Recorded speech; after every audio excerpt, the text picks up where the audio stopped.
हिंद दोस्तों आज हम अपनी इस वीडियो में बात करेंगे इर्तुगरुल गाज़ी के इतिहास के बारे में और साथ ही साथ सल्तनत उस्मानिया का इतिहास क्या रहा है उसके बारे में हम आपको आज तफसील से बताएंगे।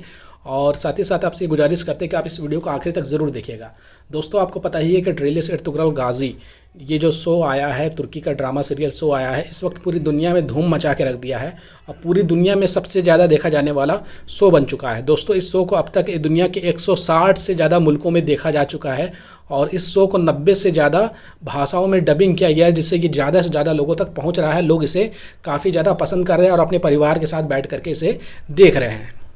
भारत में भी ये शो जो है यूट्यूब पर काफ़ी बड़ी तादाद में लोग इसे देख रहे हैं और इसे पसंद कर रहे हैं और ख़ास करके ये जो शो है नौजवानों में और बच्चों में काफ़ी ज़्यादा ये मशहूर हो रहा है।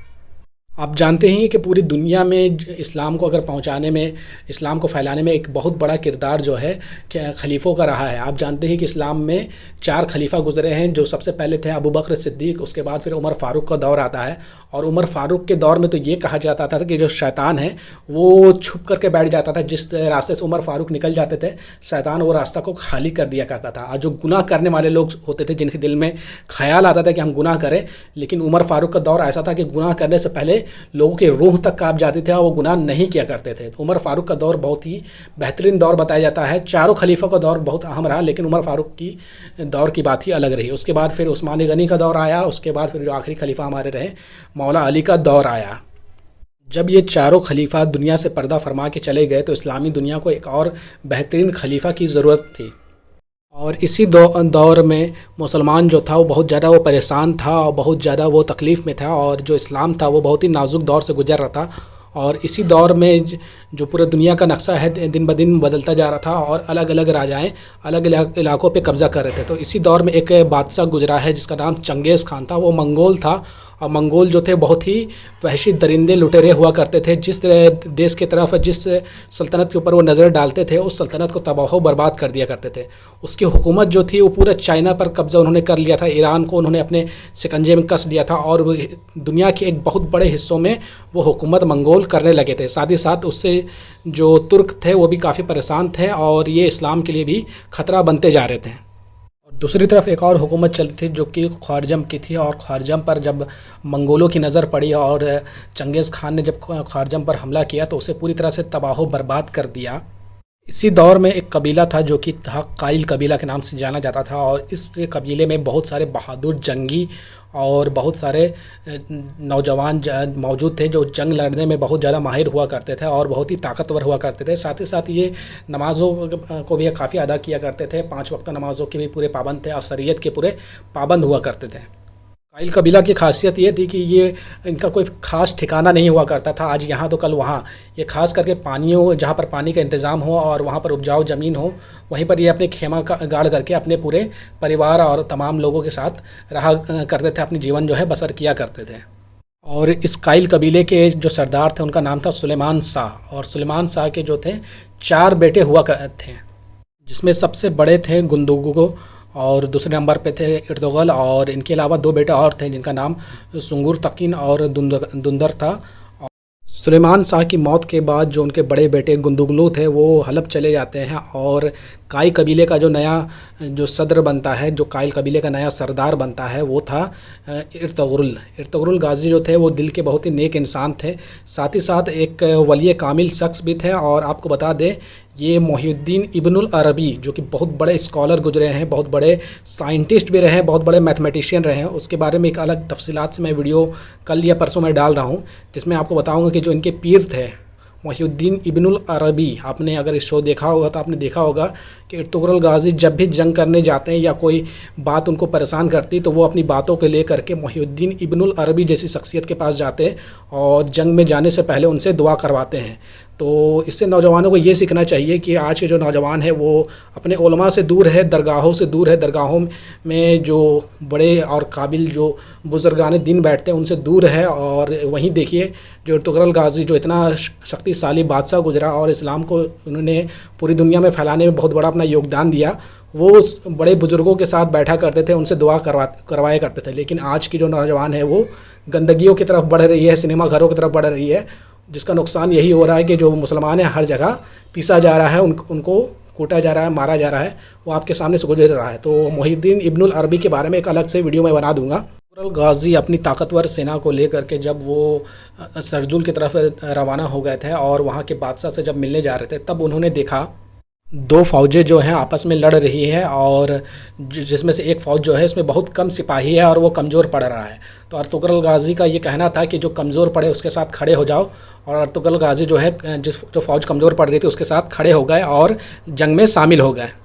और जैसे ही अर्तुगरुल गाज़ी जो है जो कमज़ोर पड़ रही है फ़ौज उसके साथ खड़े होते हैं, तो वो फ़ौज अचानक से अपने सामने वाले पर भारी पड़ने लगती है और जो सामने वाली फ़ौज जो थी वो भागने को खड़ी हो जाती है। उसके बाद अर्तुगरुल गाज़ी जो है सल्जुक के सुल्तान अलाउद्दीन से मिलते हैं।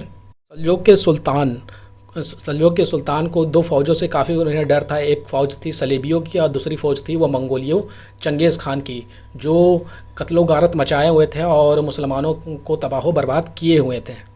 और इसीलिए सुल्तान अलाउद्दीन को एक बहादुर शख्स की तलाश थी। और तो जैसे ही सुल्तान अलाउद्दीन अर्तुगरुल गाज़ी से मिलते हैं और जब उनके बारे में वो जानते हैं तो वो समझ जाते हैं कि यही वो शख्स है जो मंगोलियों को और सलेबियों को मुँह तोड़ जवाब दे सकता है और मुसलमानों की हिफाजत कर सकता है। इसलिए जो अलाउद्दीन थे वो सलेबियों के पास का ही एक जगह जो है काइल कबीले को दे देते हैं, ताकि काइल कबीला जो है सलेबियों को अच्छी खासी जवाब दे और उनको सबक सिखा सके जो वो मुसलमानों पे जुल्म कर रहे हैं, तरह तरह की साजिश कर रहे हैं, मुसलमानों को लड़वा करके पूरे जो उस वक्त में जो मुसलमानों की सल्तनत थी उस पर कब्ज़ा करने का ख्वाब देख रहे हैं।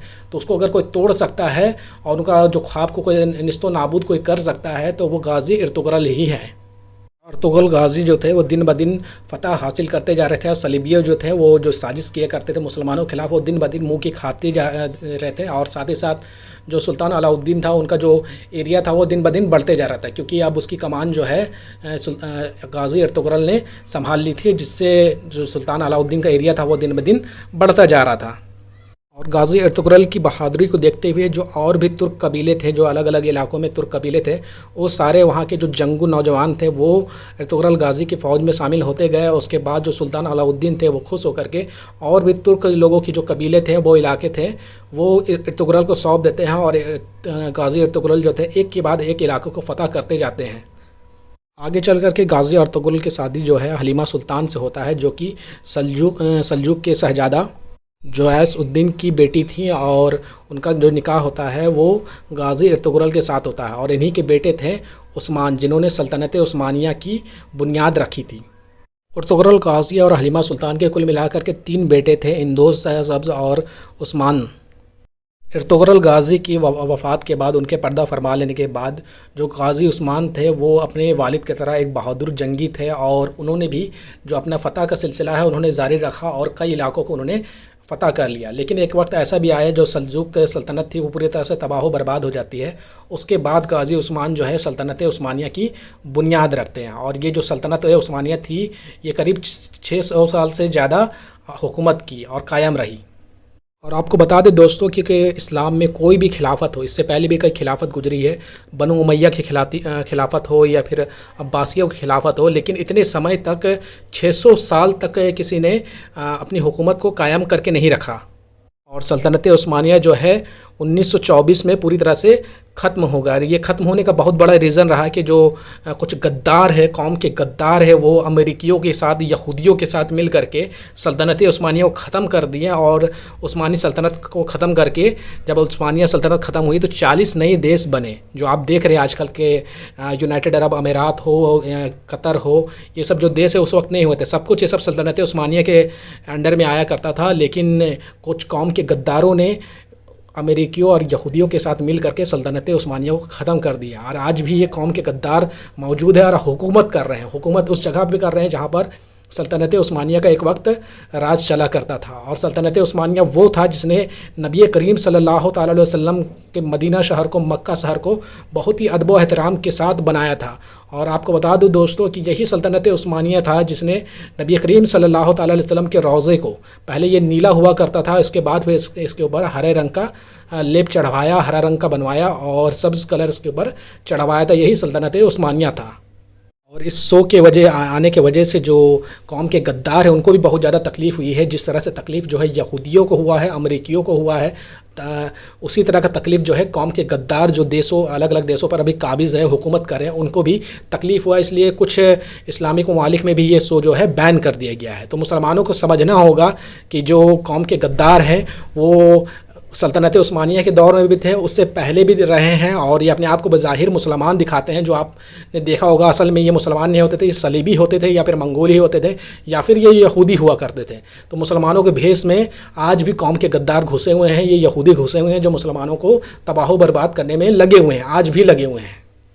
और सल्तनत उस्मानिया पर जो लोग अंगुली उठा रहे हैं, जो कह रहे हैं कि सल्तनत सही नहीं थी, वो उस दौर को याद करें और आज के दौर को याद करें। जब सल्तनत उस्मानिया थी और दुनिया में मौजूद थी, तब मुसलमानों की किस तरह से दुनिया में इज़्ज़त थी, और आज क्या हाल है मुसलमानों को, वो किसी से छुपा हुआ नहीं है। आपको बता दूं दोस्तों, जब सल्तनत उस्मानिया ख़त्म हुआ तो तुर्की के अंदर एक खबीस शख्स, लानती शख्स जिसका नाम कमाल अतातुर्क था, वो उसने एक अंग्रेज़ों के साथ एक एग्रीमेंट पे साइन किया है कि जो तुर्की है वो 100 सालों तक उनके इशारों पे रहेगा और वो कुछ भी मुखालिफत नहीं कर सकता है। और वो 100 साल जो है 2023 में ख़त्म हो रहा है।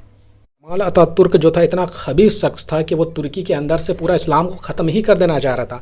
कमाल अतातुर्क ने हिजाब के ऊपर बैन लगा दिया था, कुरान पाक छोटे बच्चों को पढ़ने के ऊपर बैन लगा दिया था, नमाज के ऊपर भी कई तरह की पाबंदी उसने कोशिश किया था बंद करने का। और तारीख लिखने वालों ने तो यहाँ तक लिखा है जो कमाल अतातुर्क था वो असल में यहूदी था। कमाल अतातुर्क की मौत के बाद तैयब एर्दोगान जो है तुर्की के एक मजबूत नेता बन करके उभरे हैं, और तैयब एर्दोगान ने कमाल अतातुर्क के द्वारा लगाए गए प्रतिबंधों को उन्होंने ख़त्म कर दिया है। जो कमाल अतातुर्क ने हिजाब के ऊपर बैन लगाया था उसे भी ख़त्म कर दिया, और साथ ही साथ जो कमाल अतातुर्क ने बच्चों के कुरान पढ़ने के ऊपर जो एज मुकर्रर की थी उसे भी पूरी तरह से तैयब एर्दोगान ने ख़त्म कर दिया है।